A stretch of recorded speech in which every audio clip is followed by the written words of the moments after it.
Yesterday, January 2nd, at approximately 10:20 p.m., Troop C was notified of a house fire located at 44 Quality Ave in Summers.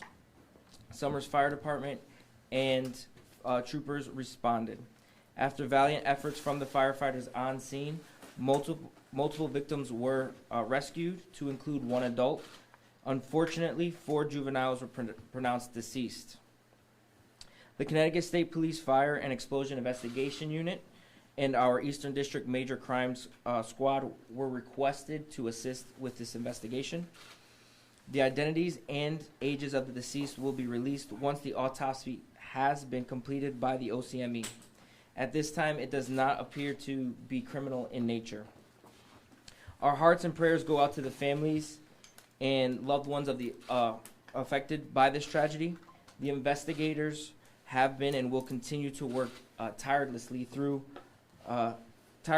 determine the cause and origin of this fire. The family was connected with social services to assist them with whatever they may need, I'm going to hand it over to Chief Roach. Thank you. Good afternoon. So again, my name is John Roach, Fire Chief, Town of Summers. Last name is Roach, R-O-A-C-H-E. Again, as Officer Muniz reported, we were dispatched around 10:20 last night for the structure fire 44 Quality Avenue. The initial dispatch did include reports of occupants trapped on the second floor. Initial response had personnel on scene about 5 minutes after the time of call. At the time they arrived, the entire front of the house was heavily involved in fire. Additional fire and EMS resources were immediately requested to the scene. 2 rescue crews quickly attempted entry, one through the front door and a second crew from the rear. A third search was initiated shortly thereafter with the assistance of an aerial ladder through a second floor window. 2 juvenile victims were quickly located and removed from the house. One was pronounced deceased on scene, and the other was transported to Johnson Memorial Hospital, where they also unfortunately succumbed to their injuries. 2 other victims were found deceased a short time later inside the house. The house was an older construction with numerous concealed spaces, which allowed the fire to spread rapidly and took a considerable effort for us to extinguish. The fire was finally placed under control a little after midnight 56. In total, over 60 responders responded to this incident from 12 different agencies. We really want to thank out to all of our surrounding agencies and mutual aid partners that came and supported us last night. One of our firefighters was injured with a burn injury. Thankfully, they have been treated and released. Summers fire personnel are still on scene working with the Connecticut State Police Investigative Unit, trying to determine the origin and cause of this event. Again, our thoughts and prayers go out to this family. The family has been contacted. They have requested that any monetary funds be donated to the Town of Summers Angel Fund, which can be mailed to 619 Main Street, Summers, Connecticut, or contacted through the Summers Human Services. Thank you.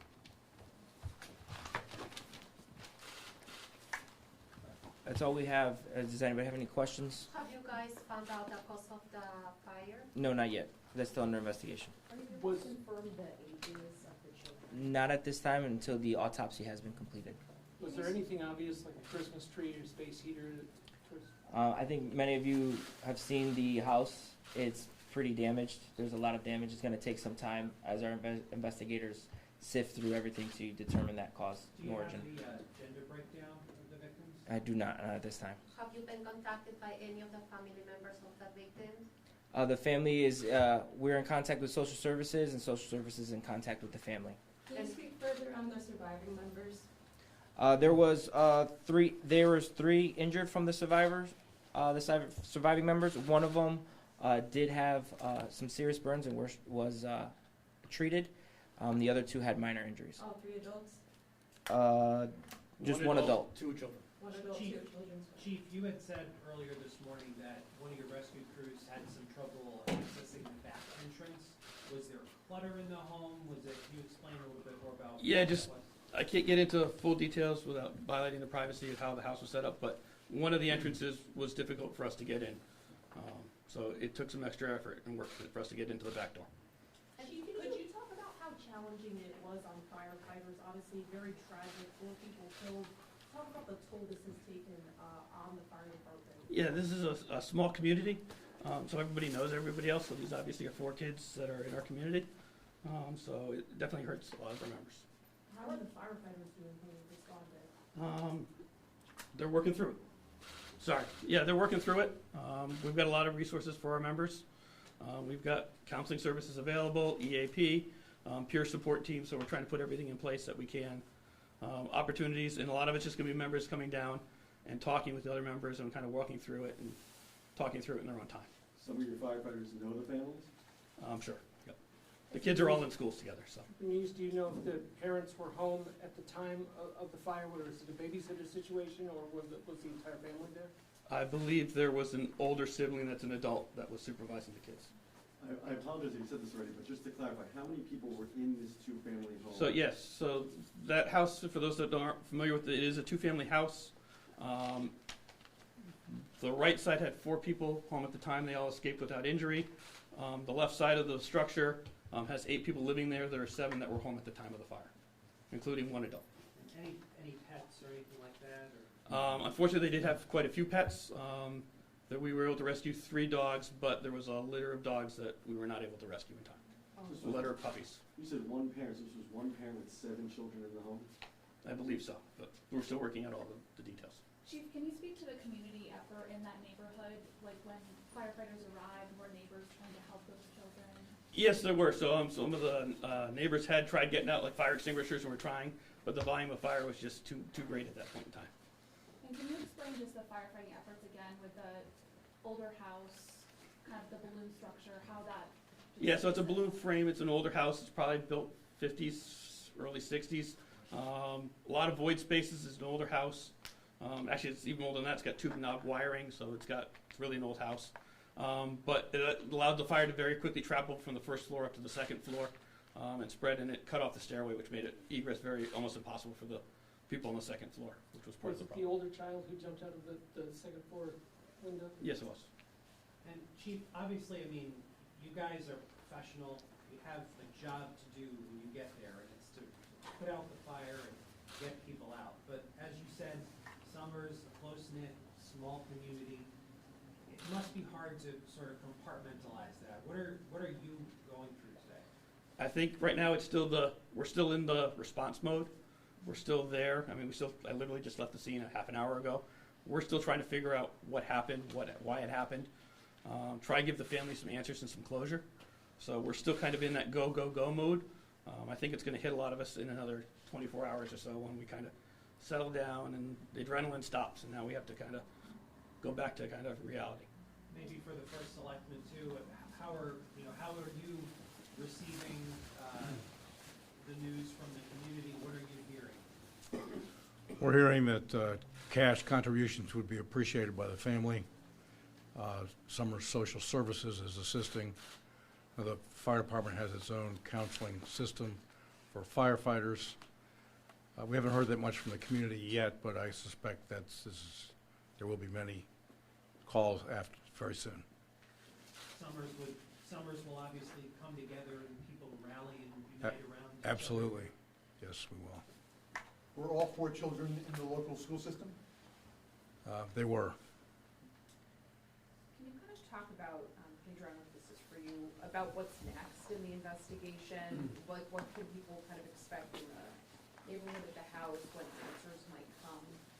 Yeah, I can't tell you exactly how long this investigation is going to take. I can tell you that, like I said earlier, the damage to the house was very significant. So for investigators to sift through that rubble, to sift through all that damage, to find that exact origin and cause of the fire is going to take some time.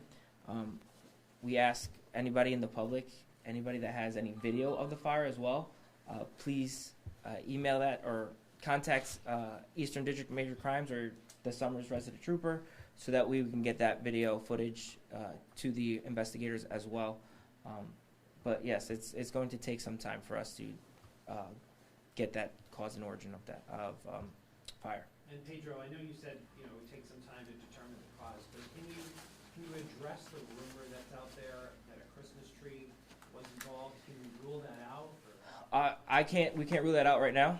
Again, we don't know if there was a Christmas tree involved. We don't know if there was a Christmas tree involved. It was burnt up.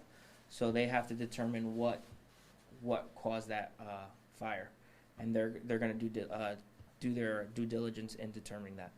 So it's CSP's Fire and Explosion Unit in cooperation with the local fire marshal? is that Correct. We're working with in coordination with the local fire marshal to determine this cause and origin of the fire. Any idea when the autopsy will be, autopsies?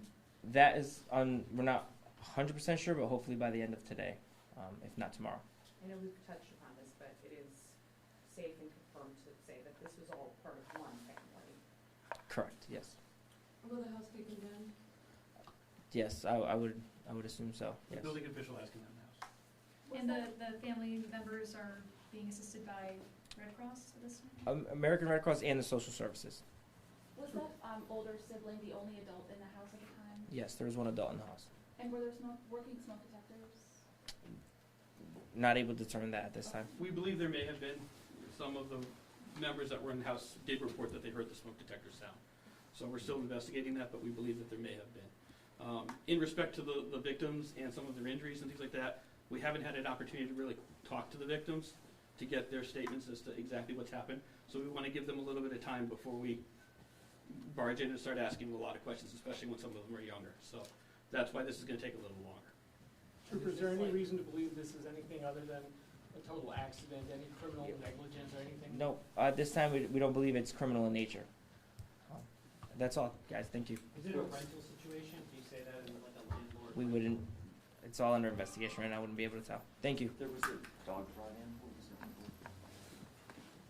was it? There's arson, just to see if there's any accelerants. Thank you. Thank you.